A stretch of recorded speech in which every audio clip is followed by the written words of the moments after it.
läks. Oliver Oram, palju õnne, Tallinna Selver on 4-aastase pausi järel Eesti karikafinaalis ja et veel magusam see edasipääs sinna kullamängu oleks, siis saite Saaremaast jagu 2 mängus ikkagi kokkuvõttes väga kindlalt. Palju õnne ja kas sellist suurt edu poolfinaalist oskasid sa ise oodata? Ma ütlen ausalt, et ma niukest 2 mängu ei oodanud. Et kuidagi kordagi ei tekkinud tunnet, et äkki läheb teistpidi. Aga samas ei olnud lihtsalt mängud. Aga siuke kogu aeg oli, kuidagi tiimisiseselt oli ka kogu aeg oli hea tunne.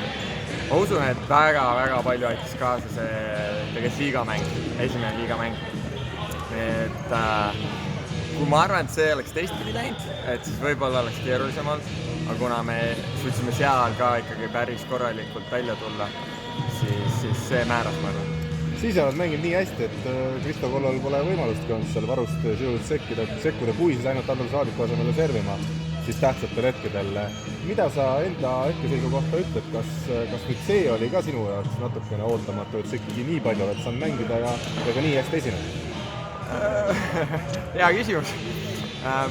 Ma ei tea, kas nüüd ootamatu, eks selles mõttes me kõik tahame platsile saada. Et ma tahaks näha mõnda meest meie meeskonnast, kes ütleb nüüd, et ma olen rahul, et ma nüüd olen teine valik või 3. valik.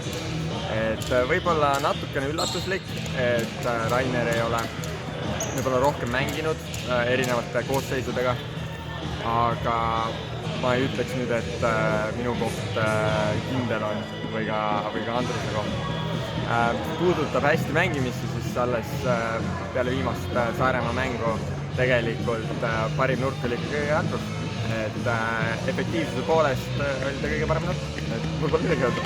Võrkpallisõpru huvitab nüüd kindlasti lõpetuseks veel see, et sa tegutsesid siis igapäevaselt IT-arendajana või tarkvaraga midagi sellist tavavaata ilmselt saab umbes aru, mis valdkonnas sa töötad. Kas on variant, et Oliver Orav ikkagi lähiajal võtab vastu veel otsuse hakata ainult võrkpalliga tegelema ja sellega näiteks välismaale mängima?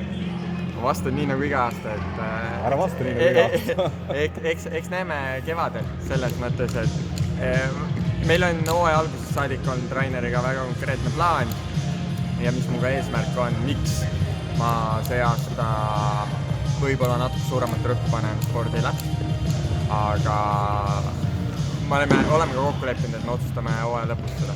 Selge, aitäh ja palju õnne veel kord. Tänud! Ja, kui